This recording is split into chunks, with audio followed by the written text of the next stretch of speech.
Boa noite, Paulinho. Boa noite, grande Ronaldo. Como estamos? Tranquilo, na paz. Tranquilo, na paz? Na santa paz? Graças a Deus. Isso é que serve, rapaz. Eu publiquei, ontem nós conversamos sobre diversos assuntos.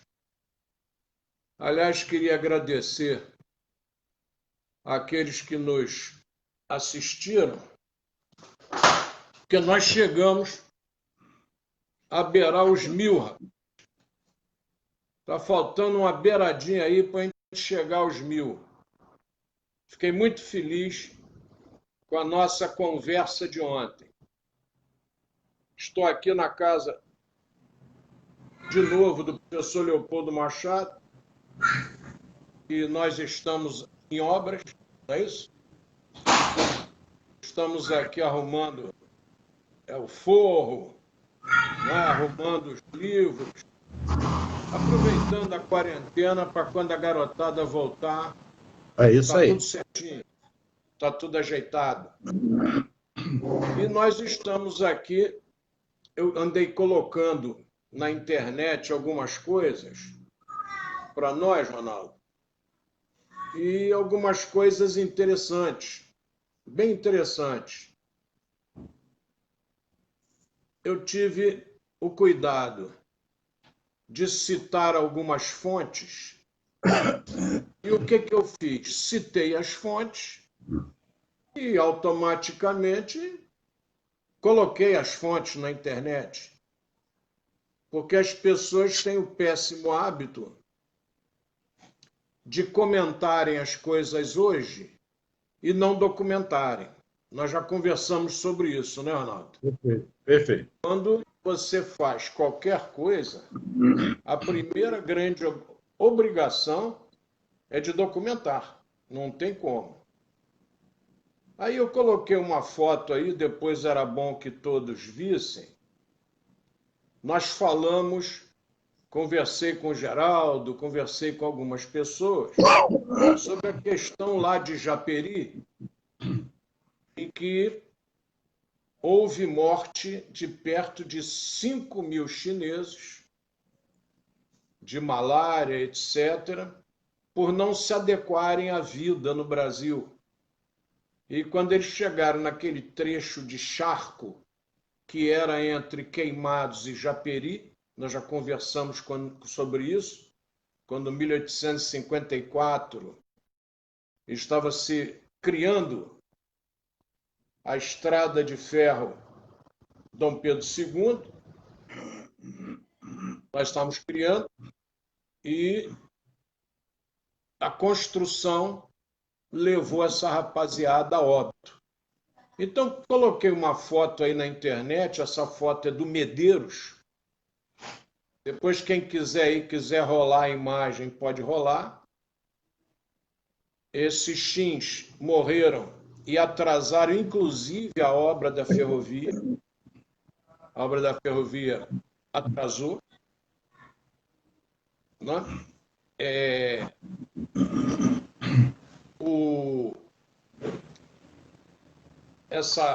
Esse grupo que está aí na foto, eu queria destacar o meu amigo Dedé. O Dedé, o pai dele era guarda florestal lá em Mato Grosso. E ele viu, quando pequeno, seu pai ser assassinado por um caçador. Na presença dele, o pai foi assassinado por um caçador. E esse é o nosso querido Dedé, mateiro de mão cheia, e é o cara que levava todo mundo para caminhar em Tinguá. Ele era o mateiro, Ronaldo. A turma não acredita no mateiro, não acredita no profissional, paciência. Mas ele era o mateiro. Ele era o cara que conduzia todo mundo. E aí, nessa foto, eu tenho ele, tenho o meu irmão Ney, tenho o Paulinho, fuzileiro naval, que depois ficou conhecido como Paulinho Juiz. Eu vou até contar essa história hoje para vocês rirem um pouco. E eu estou aí na sepultura com meu filho, a sepultura que nós localizamos. Nós escavamos e localizamos uma sepultura com restos de ossos e tudo. Então é importante que a gente deixe bem claro que aquilo que a gente afirma, a gente gosta da comprovação. Não custa nada. Aí eu fiz questão de publicar a foto nesse momento que nós estamos comemorando o aniversário de Japeri. Quer dizer, casou o útil com o agradável. Coloquei aí a foto. E eu Você vou lembra citar esse caso. o ano que foi esse aí? O ano? Não entendi. Qual foi o ano da foto? 1989. 1989. Essas máquinas chamadas de handcam, tá? De câmeras de mão, elas estavam chegando ao Brasil. E a gente ficava muito, muito alegre, porque era um negócio assim inusitado. Você acabava de filmar, tirava a fita de dentro da câmera e já estava pronto. Perfeito. Você editava a data, você podia editar algumas legendas. Então era um negócio assim sensacional. Eu fiquei maravilhado. Pude comprar, né? Uma, graças a Deus, tive condição de comprar. Praticamente ninguém tinha. E eu comprei essa Handicam e comecei a fazer vários trabalhos. Tanto que tem muita filmagem, inclusive a preparação do centenário do Leopoldo Machado, que foi em 91. 91 foi o centenário, mas nós preparamos. 89, 90 e 91. Depois eu vou ver se a gente dá até umas palhinhas aqui na internet para todos. E o Dedé era o cara que cuidava deles. Tanto que uma vez, um juiz aqui de Nova Iguaçu queria conhecer as ruínas de Tinguá. E foi armado lá para Tinguá, junto com o Ney e com o Paulinho e com o Medeiros. E aconteceu uma coisa interessante, porque eles se perderam na mata. Eles se perderam na mata de Tinguá. E quem resgatou foi aquele helicóptero Águia 4 da Polícia Civil, que, se não me falha a memória, depois caiu lá em Volta Redonda. Foi o Águia 4 e eu acho que eu tenho esse filme da Rede Globo resgatando eles em Tinguá. Eu acho que eu ainda tenho. É que é muita coisa, viu, Ronaldo? Para a gente procurar. Eu não sou assim tão organizado, mas eu vou achando os acervos. Aí eles se perderam em Tinguá. O Dedé saiu daqui comigo. Nós fomos numa Toyota de um compadre meu, que era policial rodoviário, e entramos no Tinguá. E ele disse, eles costumavam entrar aqui. Aí ele já achou a trilha. Quando nós estávamos chegando perto de onde eles estavam, nós já escutamos o helicóptero chegando. Aí o Dedé, já estão resgatando, podemos voltar e tal. Aí eu já sintonizei na rádio do Jeep e realmente a rádio estava noticiando o resgate. Deixando O claro, comandante Silva... deixando claro que na época, com certeza, a Mata Virgem era bem grandiosa. Hoje, com certeza, não está a mesma situação. A nossa reserva biológica Tinguá está bem grandiosa. Ainda? Porque lá é reserva biológica. Então, ela está hoje até melhor do que estava. Tá? Porque naquela época só entrava para caçar e tudo. Mas aí, o juiz, quando chegou a turma do helicóptero, o juiz saiu. Ele não quis ficar para dar entrevista. Ele saiu, e eu também sairia se fosse ele, e ficou o Paulinho no filme. Aí o Paulinho ficou e a Rede Globo já colocou lá, né? Dr. Paulo Juiz, em Duque de Caxias. E ele não era juiz, era fuzileiro naval.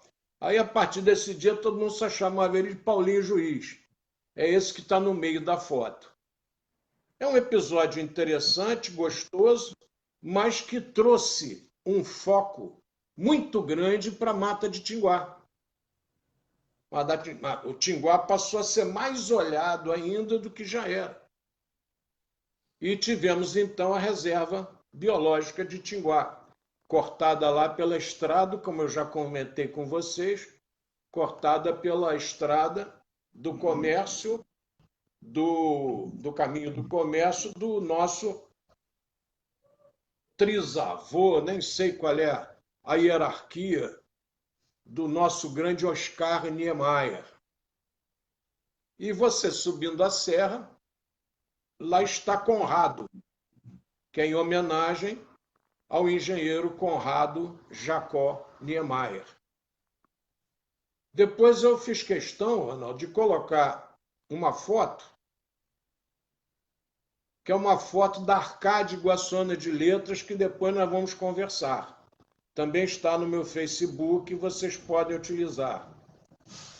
Coloquei lá para todo mundo conhecer, inclusive com o nome dos Árcades.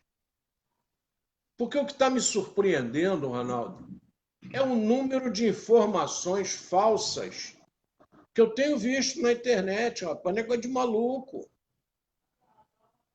A Arcade Guaçona de Letras é criada em 1955. Outro dia eu li num site aí que ela foi criada em 54. E pessoas que não eram da Arcádia se colocando como filiados. Então nós estamos com a internet e o pessoal está falhando muito com a verdade. Eu só publico e falo aquilo que realmente eu posso comprovar. Se eu não puder comprovar, eu não coloco na internet. Então está aí, para quem quiser ver depois, a foto da Arcade Guaçona de Letras. E o primeiro Arcade é o professor Leopoldo Machado. Ele ocupa a cadeira número 1, com a tese Caxias, um eminente iguaçuano. É a tese do nosso Caxias, porque quando Nova Iguaçu é criada, juntam-se 6 freguesias para criar Nova Iguaçu.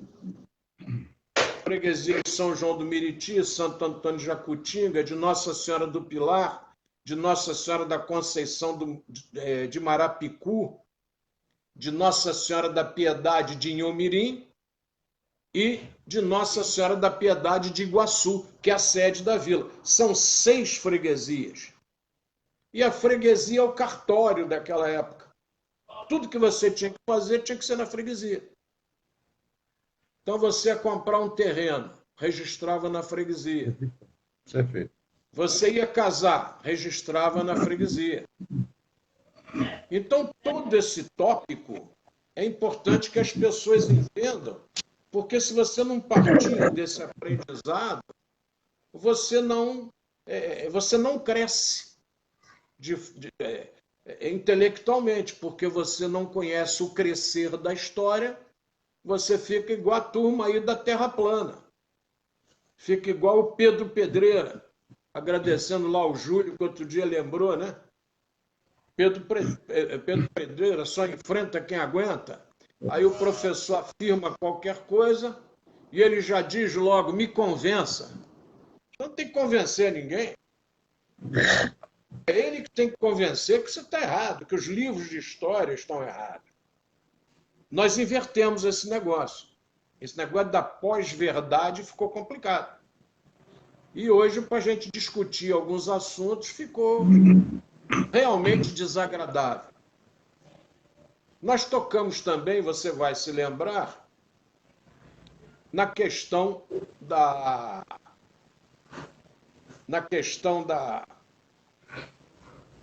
do negro na região. Aí eu coloquei aí, para quem quiser assistir, eu coloquei a primeira foto de uma aula de matemática no Leopoldo, que é dada por um negro, em 1930. Ele é diretor do Colégio Leopoldo e é o primeiro professor a dar uma aula de matemática no Colégio Leopoldo.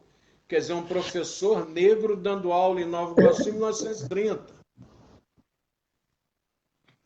Ronaldo, aqueles que nos escutam, que têm a paciência de nos ouvir, gravem o seguinte: vale muito mais que a gente guarde os 5 campeonatos brasileiros do que o 7-1. Ou não? Com certeza. Com certeza. Mas não é assim que a banda está tocando, Ronaldo. A banda está tocando ao contrário. Eu tenho 5 títulos mundiais, ninguém tem, só nós temos. E eu fico criticando o 7-1. Tá difícil, meu filho. Tá difícil de conversar. Porque eu só olho a lata do lixo. Eu não olho o lado bom. Ao contrário das grandes nações, que olham o lado bom e não olham o lado ruim. Quer dizer, nós estamos... não aprender com a adversidade daquele momento. Porque ali foi um fato. Daquele momento. E outra coisa é uma trajetória de histórias, no caso que você está especificando, de vitórias ou de derrotas, mas que essas derrotas levaram aos 5 títulos. Não é isso?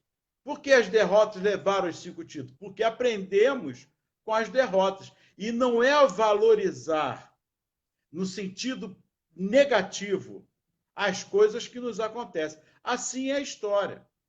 Ficamos jogando anátema ao invés de levar as coisas, os fatos que ocorreram, que levaram ao ponto crucial da história positivamente, e jorrando só os fatos negativos como os principais fatos dessa história. Eu prefiro também ser igual a você. Valorizar aquilo que realmente soma alguma coisa para nós. Hoje eu fico olhando o trabalho que aquela turma do século XVIII, XIX tinha de fazer as suas composições poéticas. E hoje o camarada fala sobre qualquer assunto.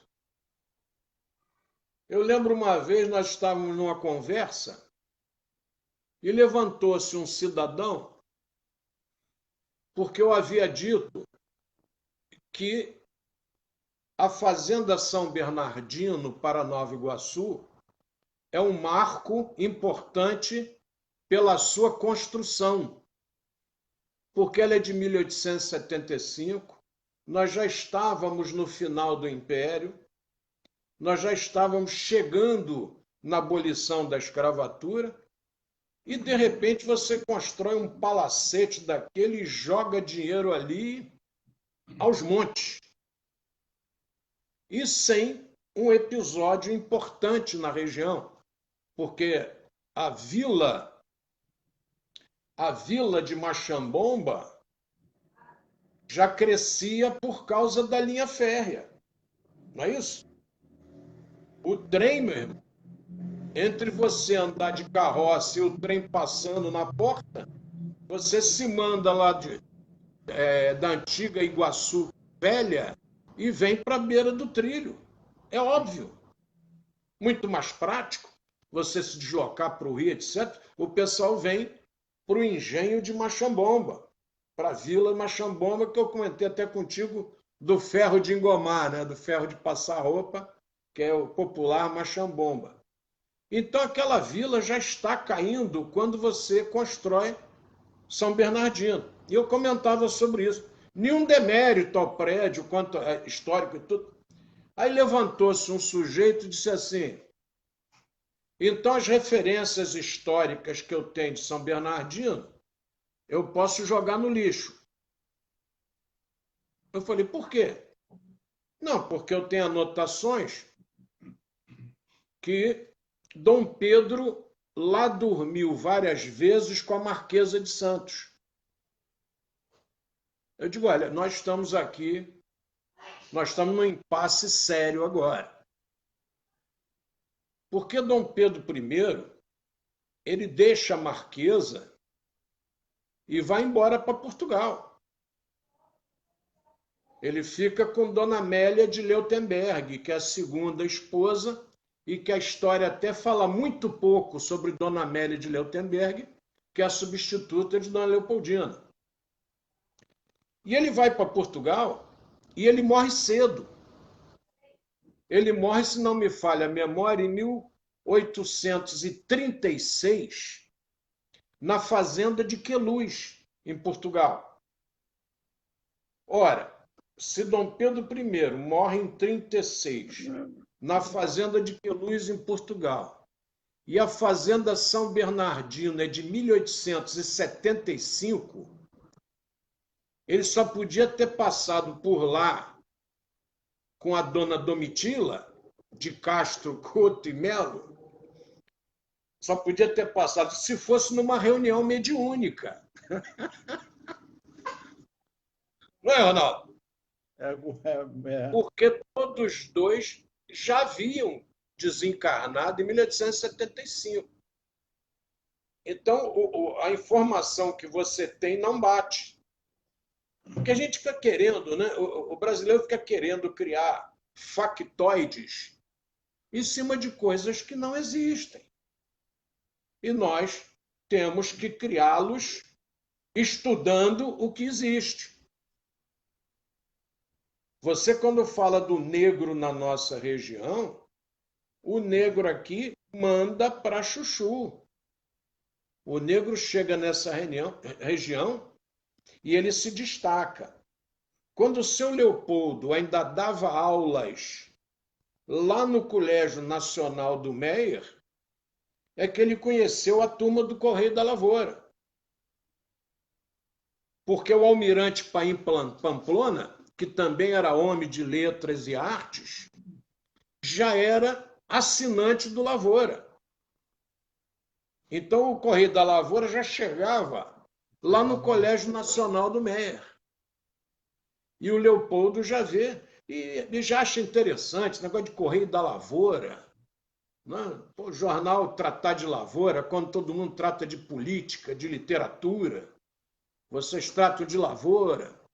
E o Silvino de Azeredo informando a ele que a lavoura de Nova Iguaçu alimentava muita gente. Inclusive, a nossa cultura, né, de cana, café e, por último, a laranja, é uma cultura que rendeu dinheiro para a nossa nação e para a nossa região. E o Silvino de Azeredo faz questão de analisar isso. Quer dizer, o Leopoldo, quando vem para cá, já conhece o Silvino de Azeredo, mas se aproxima mais ainda de Silvino, como se aproximara lá em Paraíba do Sul da turma do jornal O Trabalho, que depois nós vamos conversar também, que eu tenho alguns exemplares para a gente conversar. Eu acho que nessa quarentena, quem quiser nos assistir vai ganhar muita informação gostosa. Que são informações... Eu tenho 71, Ronaldo. Ninguém chega aos 71 impunemente. Você tem que aprender alguma coisa. Mas olha só que interessante.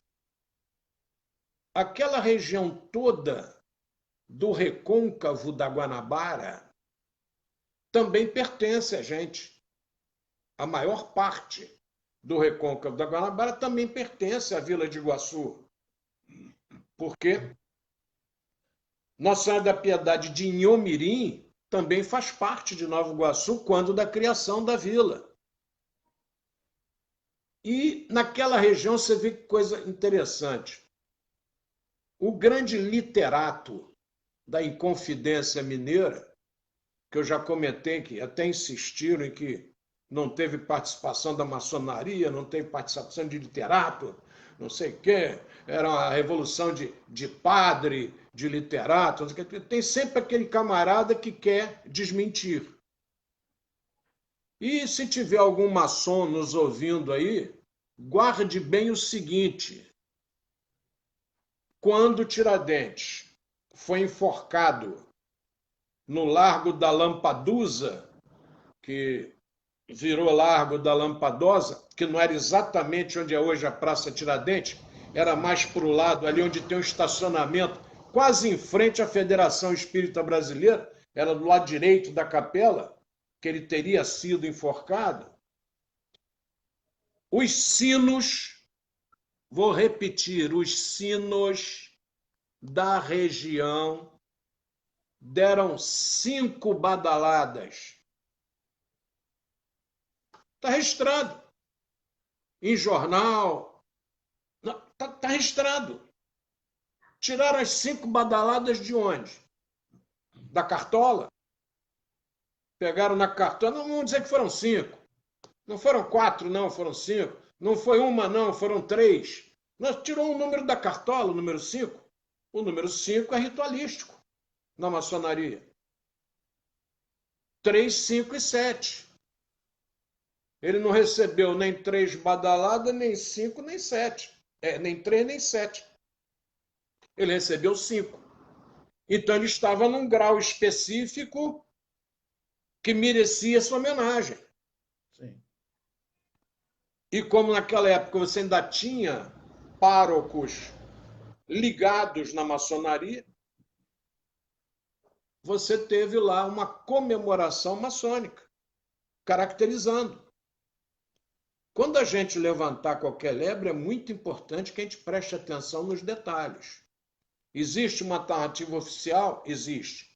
Ela é mentirosa? Bom, vamos buscar onde essa narrativa é mentirosa e tentar desmontá-la.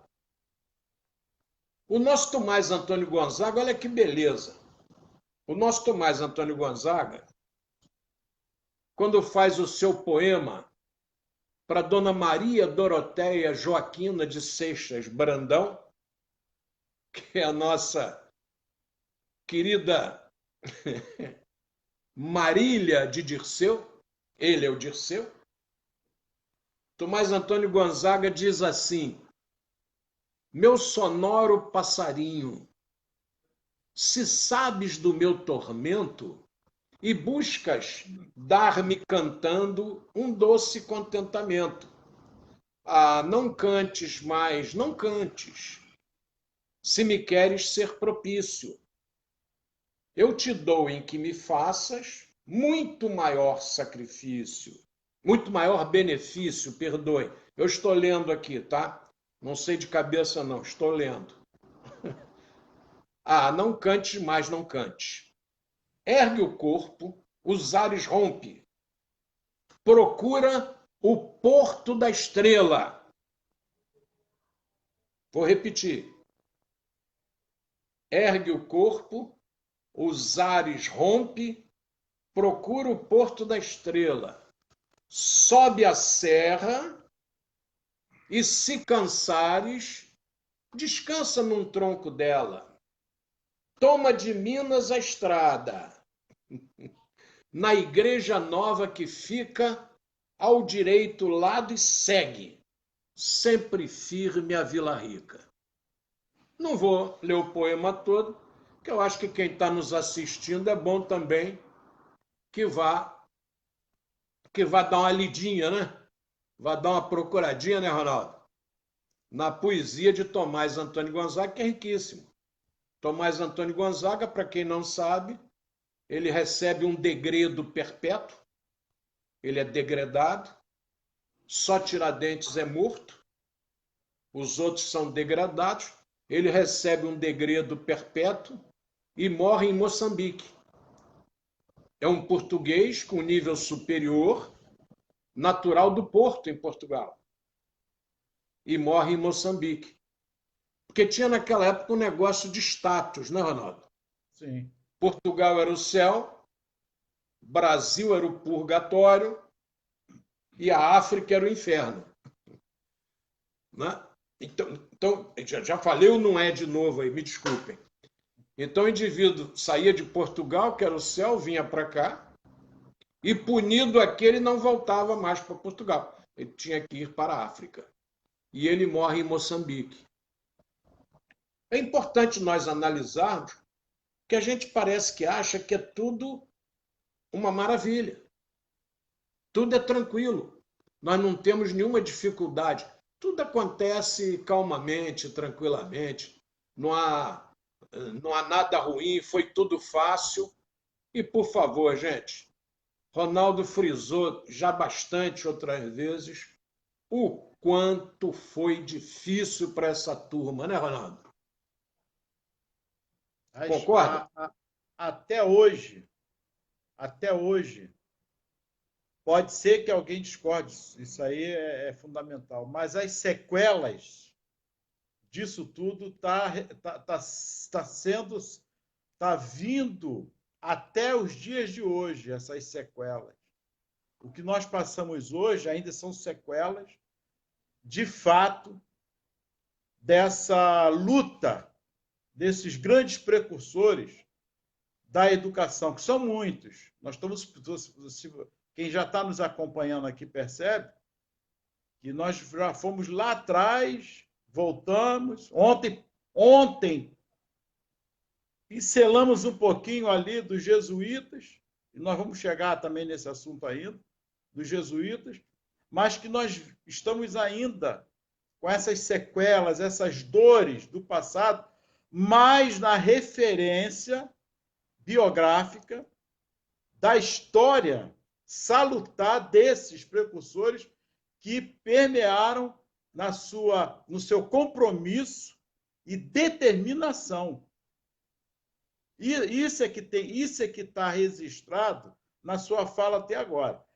O compromisso deles e a determinação de ultrapassar, assim como o rio, ultrapassar ou desviar dos tropeços e das pedras que surgem realmente na história da educação do nosso país. Veja só, não entendi. Ficamos, por muitas vezes, reféns das mentiras colocadas na história. E para desmistificar isso, às vezes é complicado. Às vezes não, é complicado. O desmistificar isso é complicado. Mas a gente tem que correr atrás, né? Não, tem que correr atrás. Eu digo correr à frente, né? Correr à frente. Não, correr atrás do que já mentiram, né? Sim. Aí você vai puxando, né? Aquilo, ó, isso não é assim não, isso é assim, isso é assado. Não sei nem se é, mas eu achei essa fonte histórica que diz isso. Foi apagada? Foi esquecida? Por quê? Por quê? Aí você tem que pegar aquela... Outro dia aí o grupo de história do patrimônio cultural, a turma lá colocava as ânforas gregas que foram encontradas no fundo da Baía de Guanabara e que são uma incógnita até hoje. Porque aquelas ânforas, né, de água gregas estavam foi na Baía de Guanabara. Será que alguém comprou? Será que algum ricaço mandou trazer? Mas as ânforas não estavam no fundo da Baía.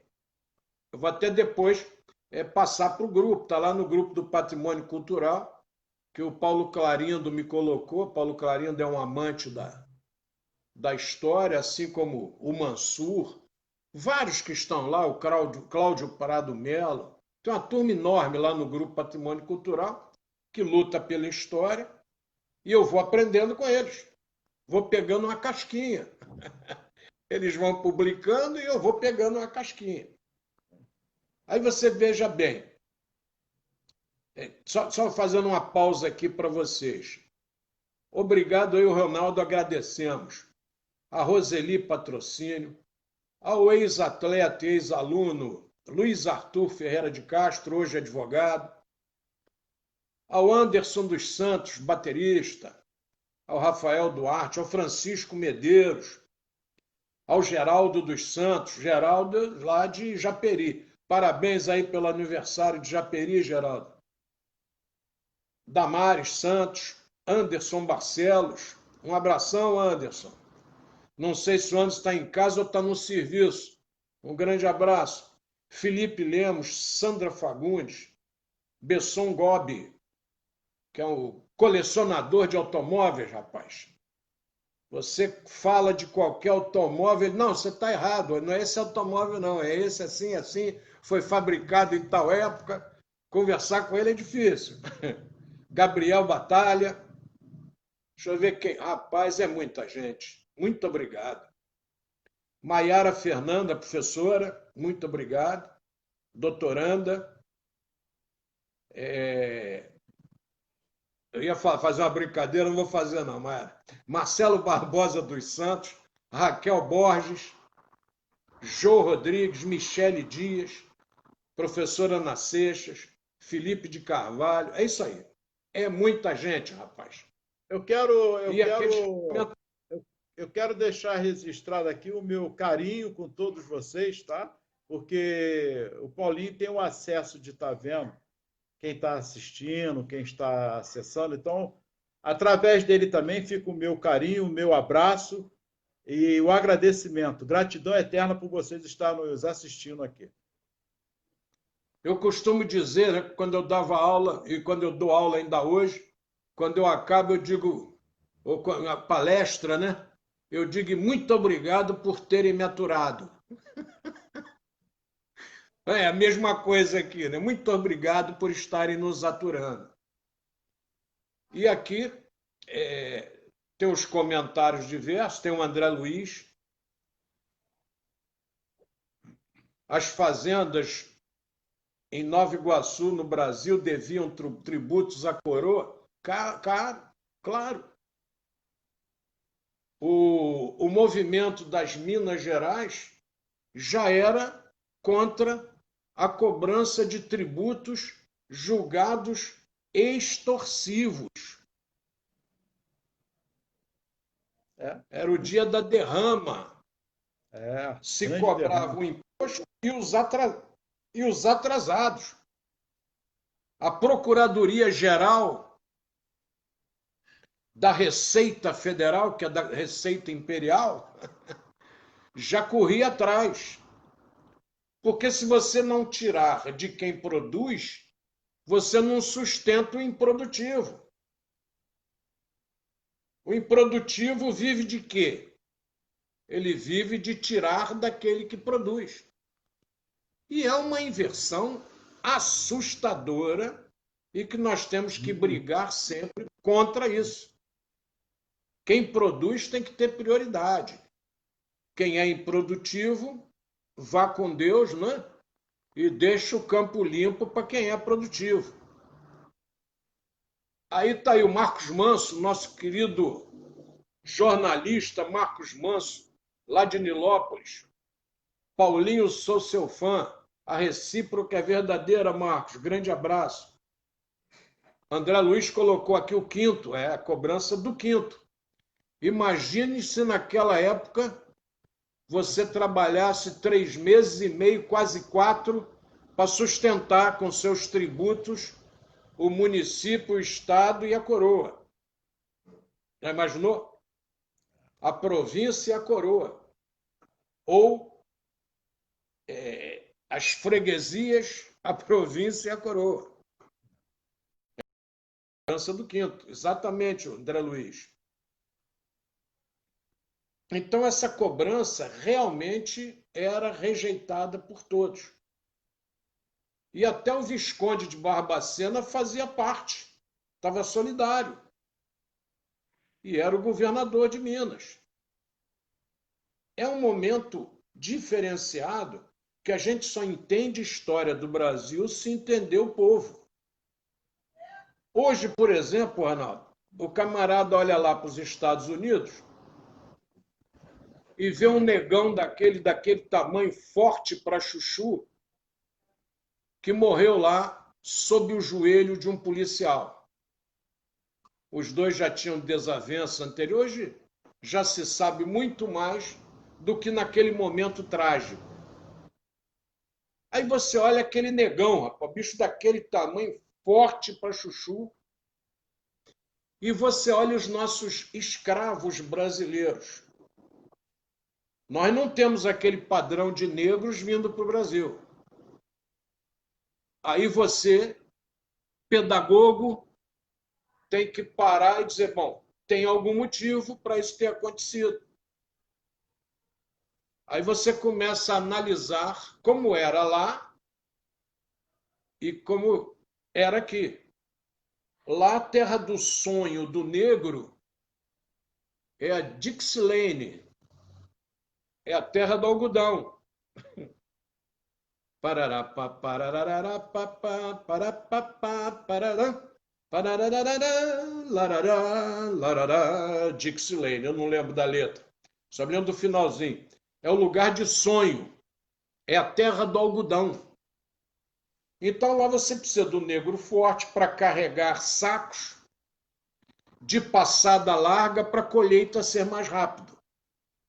Aqui no Brasil, você precisa do negro, de preferência baixinho, que ande principalmente em Minas, nas grutas.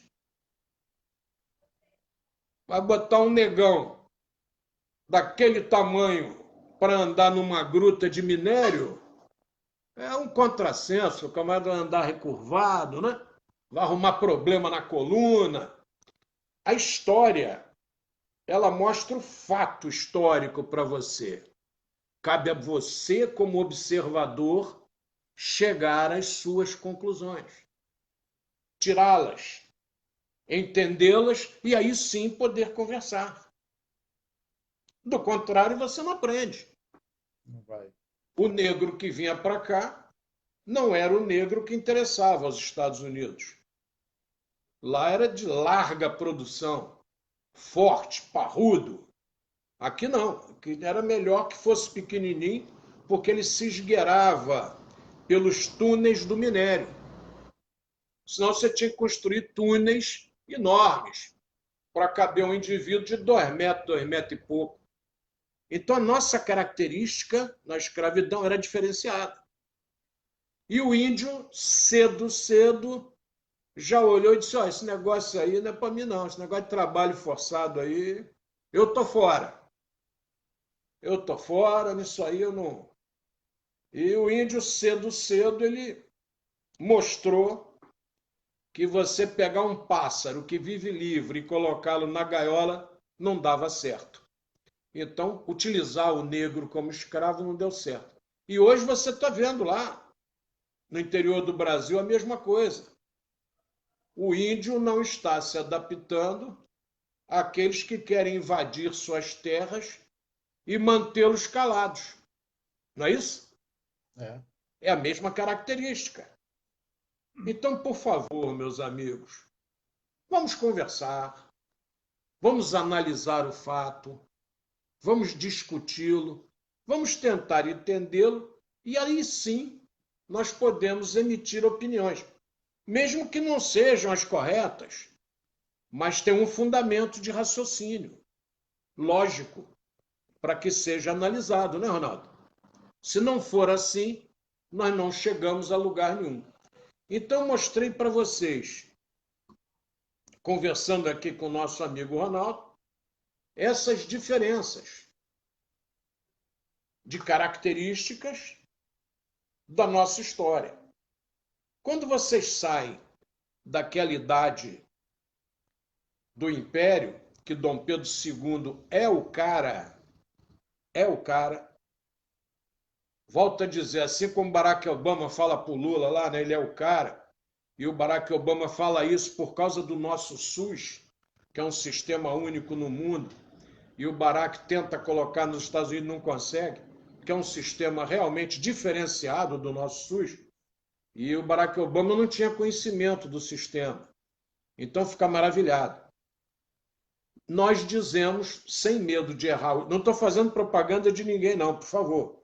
Não estou fazendo propaganda do Lula, nem do Barack, nada disso. Não confunda, por favor.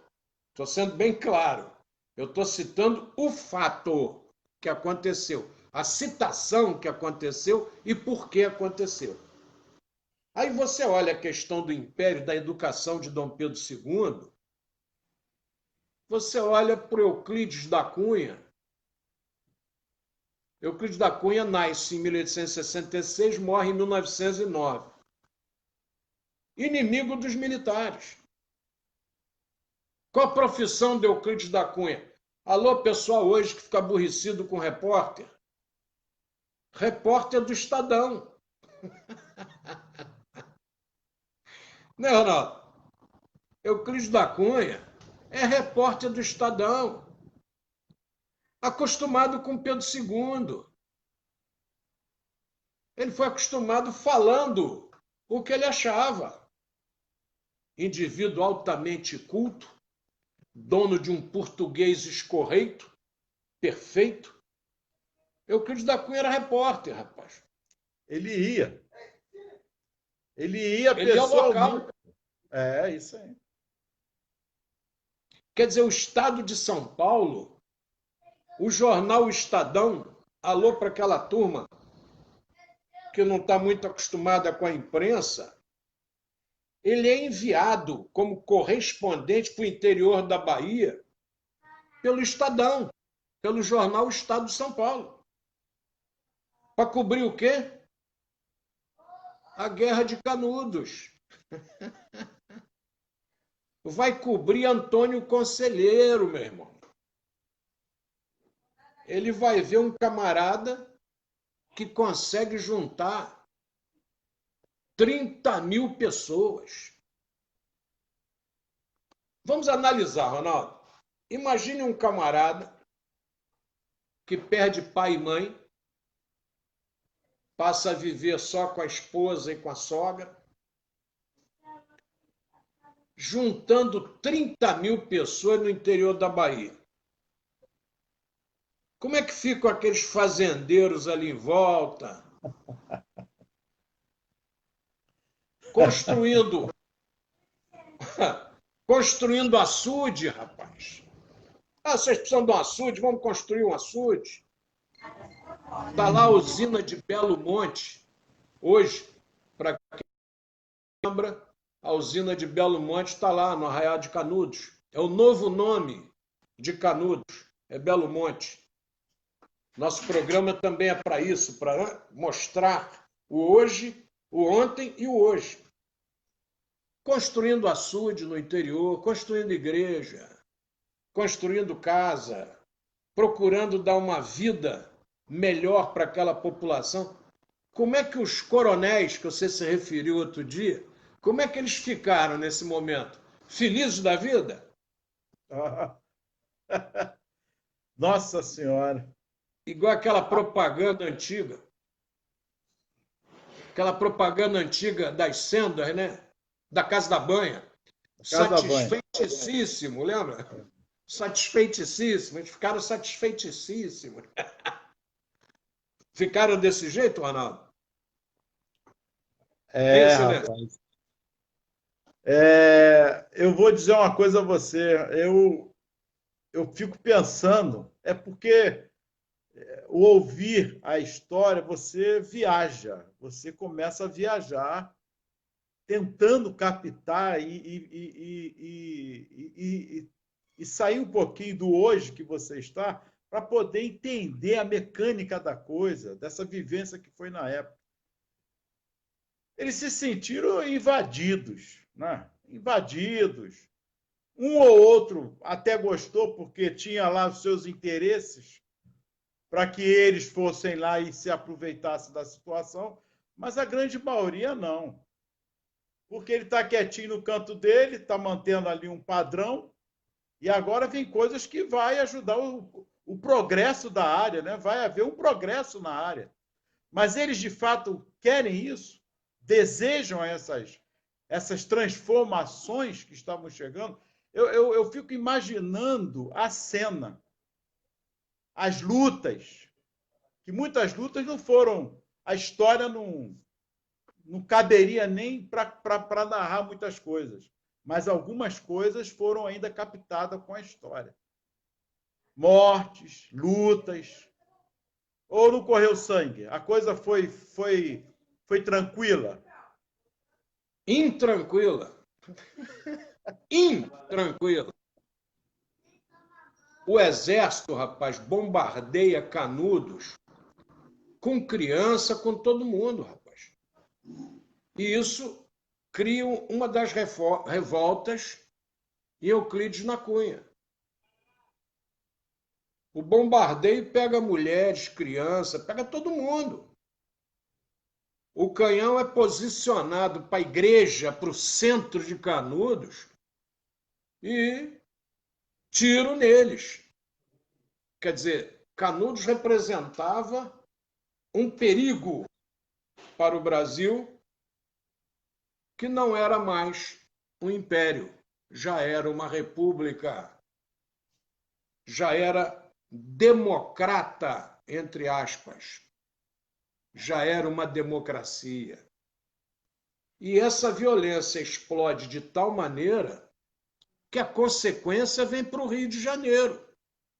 Perfeito. Alô, quem está aí escutando a gente, escutando o Ronaldo aí, quem vier aí para o Rio de Janeiro, está lá, ó, o Morro da Providência. Do lado de onde? Do lado do QG, do quartel do Exército, que era o quartel da primeira região. Ali onde aconteceu tudo no Rio de Janeiro.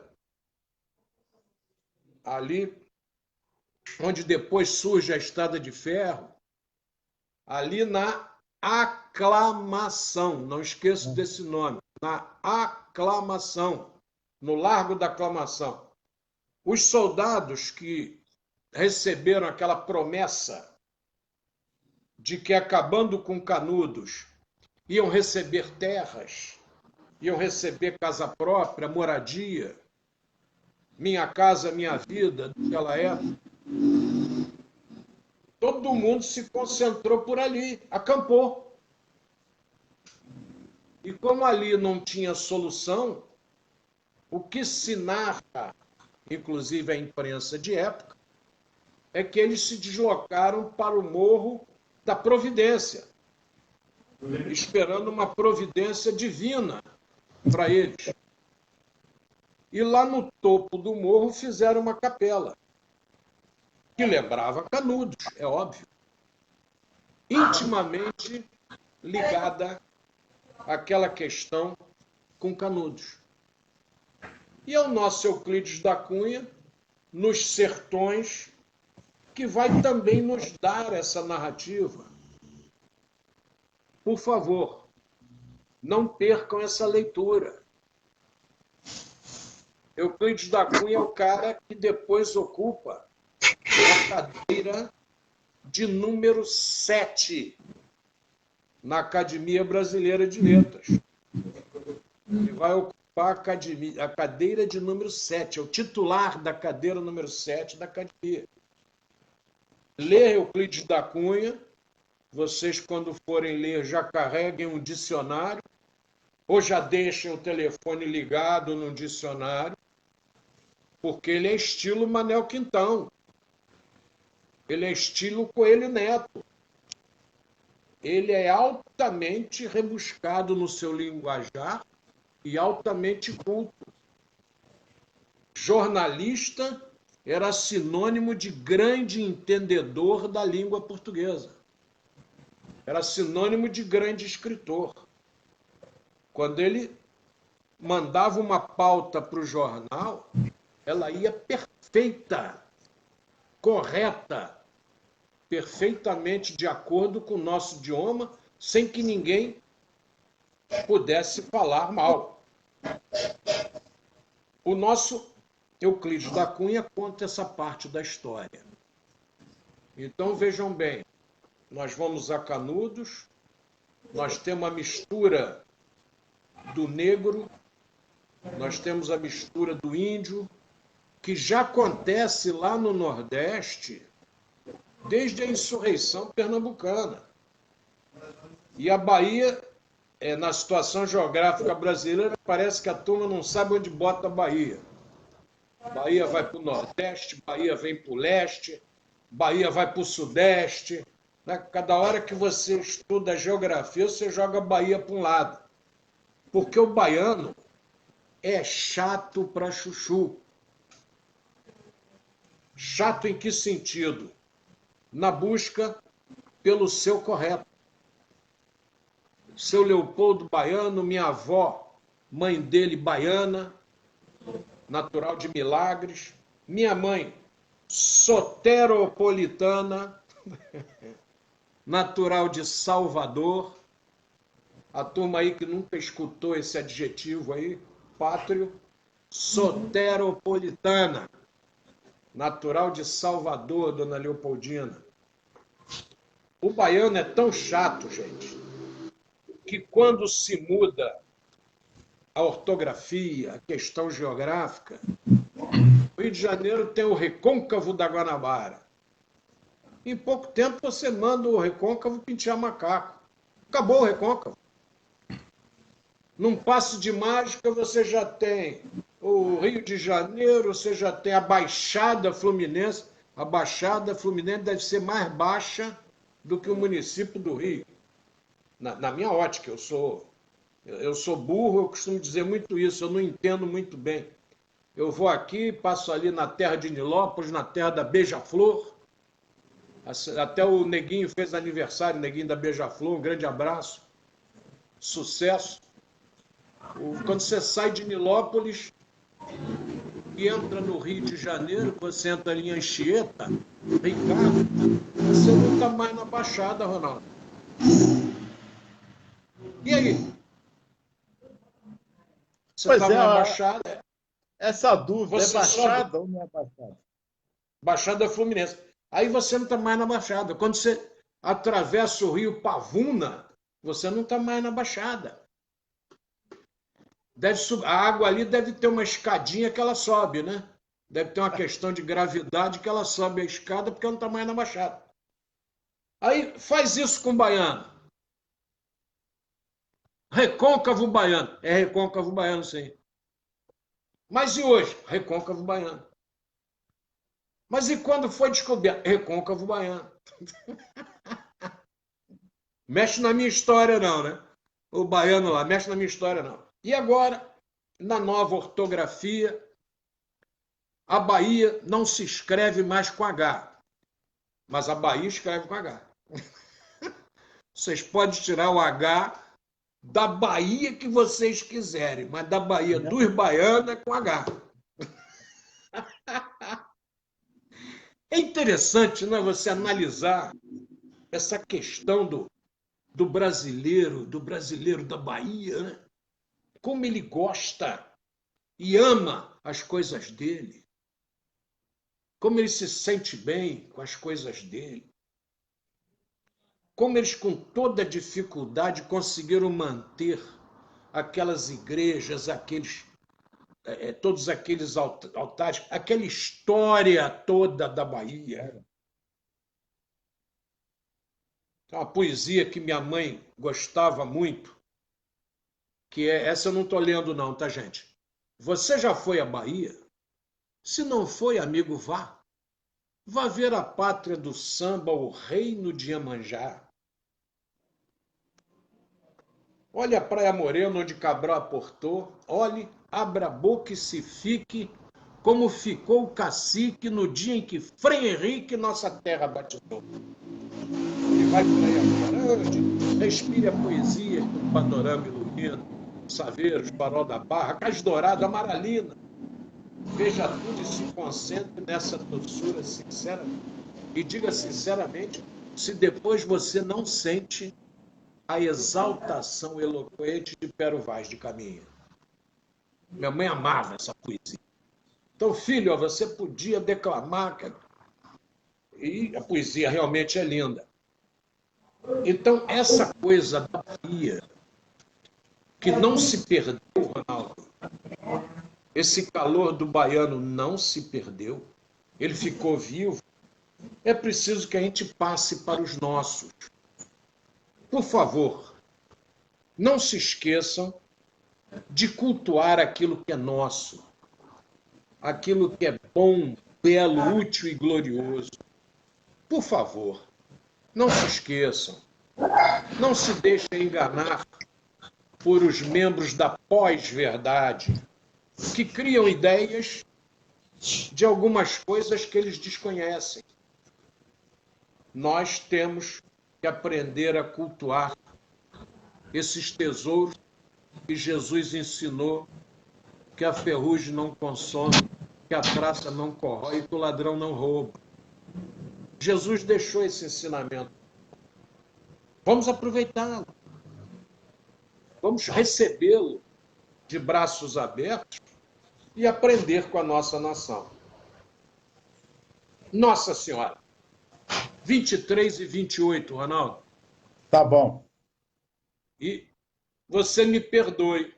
Quero pedir desculpa a todos, porque eu cacei a voz do Ronaldo hoje. Não fui democrata, fui ditador hoje. Cacei a voz do Ronaldo e o Ronaldo falou muito pouco. Mas eu prometo a vocês que amanhã eu vou falar muito menos para que o Ronaldo fale mais. Que é um absurdo ele vir para uma transmissão ao vivo comigo e eu ficar falando sozinho, fazer monólogo. Enquanto você fala, eu viajo. Enquanto você está falando, eu estou viajando. Ué, é o Que caminho. bom. Que bom, meu irmão. Então, as suas considerações finais, Excelência. Estamos juntos. Gratidão a todos pelo carinho, por nos oportunizar e ter a paciência de estar aqui nos ouvindo e viajando conosco. Vem muito mais por aí, hein? Tenha certeza. É tudo ligado à educação. O desfecho vai chegar lá. Tem que ter calma. O desfecho vai chegar lá. E os nossos agradecimentos aí, em meu nome do Ronaldo, ao Sandro Alves, a Maria Lúcia, a Tayane Santos, a Sandra Amun, Marcos Manso, que eu já falei, um grande abraço ao jornalista. Estava falando aí do Euclides da Cunha, acho que ele escutou. Opa, jornalista, é comigo. Aí Marcos Manso ficou escutando o nosso Euclides da Cunha. Ana Seixas, professora. Deixa eu ver quem mais eu tenho aqui, rapaz. O Besson Gobi, que eu já falei, Rafael Duarte, Maiara, Francisco Medeiros, Geraldo, Michele, Reginaldo Barbosa, radialista da nossa rádio Tropical, faz entrevistas maravilhosas aí no horário de 10 ao meio-dia. Grande abraço ao nosso Reginaldo Barbosa, companheiro de longa data desde o futebol. André Luiz, Billy de Matos, grande Edgar Maciel, lá de Ricardo, um grande abraço a você, Edgar, ao papai, à mamãe, à irmã, a todo mundo. Que Jesus os abençoe, ilumine e guarde. Eu queria dizer a vocês que todos esses vídeos meus, antigos e novos, estão no meu canal do YouTube. Então está lá, Paulinho Leopoldo Barros, o mesmo nome do Facebook. Eu hoje não quis arriscar e não fiz a transmissão conjunta. Mas breve nós vamos transmitir juntos, né, Ronaldo?